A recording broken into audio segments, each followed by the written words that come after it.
Hello दोस्तों, स्वागत है आपका बायोलॉजी की इस नई जर्नी में। आज हम जानेंगे परऑक्सीसोम के बारे में। इसलिए इससे पिछले वीडियो में हमने जाना था क्लोरोप्लास्ट के बारे में। तो धीरे धीरे ये जर्नी हम ऑर्गेनल्स पे लेके जाएंगे। उसके बाद सारे के फंक्शन वगैरह जानेंगे और वो कैसे काम करते हैं, कैसे ट्रांसपोर्ट होता है, कैसे सेल वर्क करती है, हम इसके बारे में जानेंगे।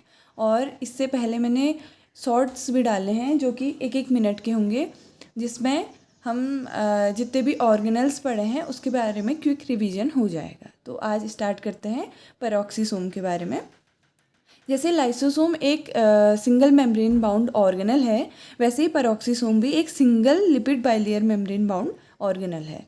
तो यहाँ पर को हम देखते हैं कि मेनली पेरोक्सीसोम होता किस में। तो जितने भी ऑल यूकैरियोटिक सेल होते हैं उसके सेल में क्या पाया जाता है, पेरोक्सीसोम पाया जाता है। ये क्यों रिस्पॉन्सिबल है? ये कई मेटाबॉलिक रिएक्शनें कंप्लीट करवाता है और इसमें मेनली ऑक्सीडाइजिंग रिएक्शन होती हैं, जिसमें कि O2 का यूज़ होता है वाली रिएक्शनें होती हैं। और इसका जो प्रोडक्ट बनता है वो क्या बनता है, H2O2, मतलब हाइड्रोजन परऑक्साइड बनता है। ठीक है, तो हम पढ़ते हैं peroxisome are simple membrane bound organelle of all eukaryotic cell. They are about 0.1 to 1.5 mm in diameter. ये इसकी डायमीटर है कि वो कितना होती है। May contain a dense crystalline core of oxidative enzyme. यहाँ पर कोई एक कोर है, क्रिस्टलाइन कोर, और यहाँ पर को क्या पाए जाते हैं, ऑक्सीडेटिव एंजाइम पाए जाते हैं, जो कि क्या कराते हैं, ऑक्सीडेशन की रिएक्शन कराते हैं। यहाँ पर को एक चीज़ लिखी है मार्कर एंजाइम के बारे में कि मार्कर एंजाइम क्या होता है। तो जितनी भी सेल में प्रेजेंट ऑर्गेनल होते हैं उनका पर्टिकुलरली एक मार्कर एंजाइम होता है। मार्कर एंजाइम का मतलब ऐसा होता है, जब हम इसे निकालेंगे सेल से बाहर तो हमें कैसे पता लगेगा कि कौन सा ऑर्गेनल क्या करता है। तो उनके पास एक पर्टिकुलर मार्कर एंजाइम होता है। जैसे पेरोक्सीसोम में कैटालेज पाया जाता है, लाइसोसोम में हाइड्रोलेज पाया जाता है। ठीक है, तो इसका मार्कर एंजाइम क्या हो गया, कैटालेज हो गया।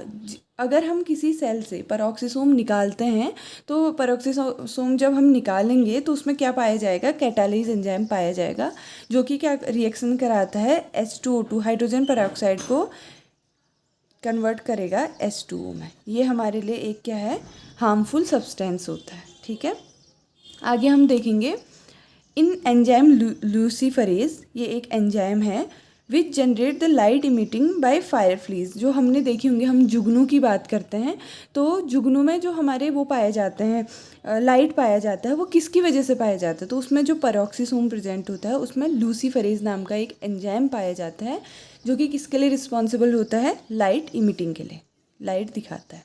ठीक है, अब मैं जो आपको मार्कर एंजाइम के बारे में बता रही थी, तो किसी भी सेल में अगर हम बात करें, जैसे ER है, गोल्जी है, लाइसोसोम है, वैक्यूल है, तो अगर हम उसका एक्सट्रैक्शन करते हैं, सेल से बाहर उसको निकालते हैं, तो हमें कैसे पता लगेगा कि वो यही ऑर्गन है, क्योंकि उसके पास ऑर्गेनल्स है, क्योंकि उसके पास एक सेल वॉल तो प्रेजेंट होगी, प्लाज्मा मेम्ब्रेन तो प्रेजेंट होगी, तो उसके अंदर का एक पर्टिकुलर एंजाइम होता है जो कि डिसाइड करता है कि ये ऑर्गेनल कौन सा है। ठीक है, these organelles were named peroxisome because they are site of synthesis and degradation of hydrogen peroxide. यहाँ क्या होता है, ऑक्सीडेशन रिएक्शन होती है और ऑक्सीडेशन रिएक्शन में O2 का यूज करते हैं। बाकी में NAD FAD इसका यूज करते हैं, मगर यहाँ पर को O2 का यूज करते हैं। और ये O2 क्या बनाता है, H2O2। तो ये जो पेरोक्सीसोम है, यहाँ पर को सिंथेसिस भी होती है और डिग्रेडेशन भी होता है, किसका, हाइड्रोजन पेरोक्साइड का। सिंथेसिस मतलब कि यहाँ पर को H2O2 बनेगा और जो कैटालेज एंजाइम है उसे तोड़ के किस में कन्वर्ट कर देगा, H2O में। A highly reactive and toxic oxidising agent है H2O2। अगर किसी भी सेल में अगर H2O2 का प्रोडक्शन होते रहेगा और वो डिग्रेड नहीं होगा, तो उसमें क्या होगा, जो हमारे अंदर DNA है या फिर इंटरनल साइटोप्लाज्म है उसको क्या कर देगा, वो डैमेज कर देगा H2O2। तो उसके लिए हमें क्या करना पड़ेगा, इसे तोड़ना पड़ेगा, और तोड़ते किसकी मदद से हैं, H2 कैटालेज एंजाइम की वजह से। ठीक है, तो यहाँ पर को है a highly reductive and toxic oxidising agent hydrogen peroxide is produced by a number of peroxisomal enzyme. तो यहाँ पर को क्या होती है, बहुत सारी मेटाबॉलिक रिएक्शनें होती हैं, उसके रिजल्ट में हमें H2O2 मिलता है। उसके बाद इसी जो इन्वायरमेंट है, पेरोक्सीसोम का इन्वायरमेंट है, यहाँ पर को इसका डिग्रेडेशन होगा। ठीक है, including urate oxidase, glycolate oxidase, amino acid oxidate that utilize molecular oxygen to oxidize their respective substrate। मतलब यहाँ पर को क्या है, बहुत सारे एंजाइम हैं, जैसे यूरेट ऑक्सीडेज है, ग्लाइकोलेट ऑक्सीडेज है और अमीनो एसिड ऑक्सीडेज है।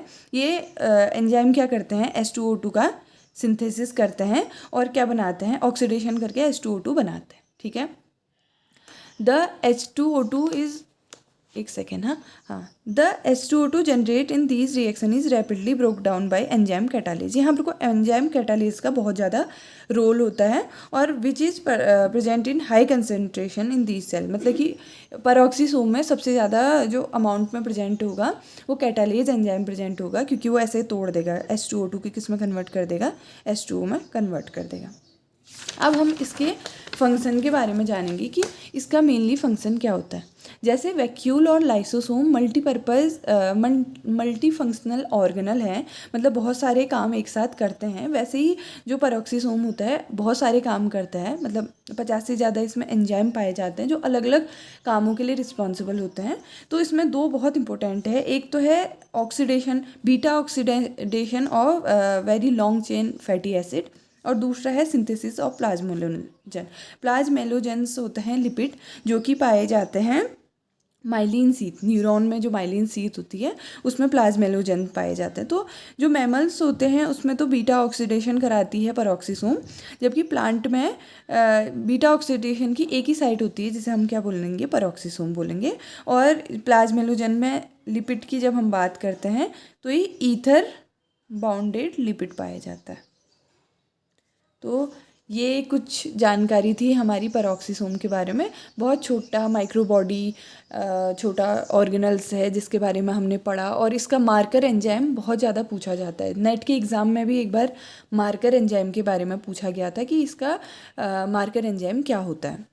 तो अगर आपको ये वीडियो पसंद आई होगी तो लाइक कीजिए, शेयर कीजिए और सब्सक्राइब कीजिए। अब अगली वीडियो में हम जानेंगे वैक्यूल के बारे में। Thank you.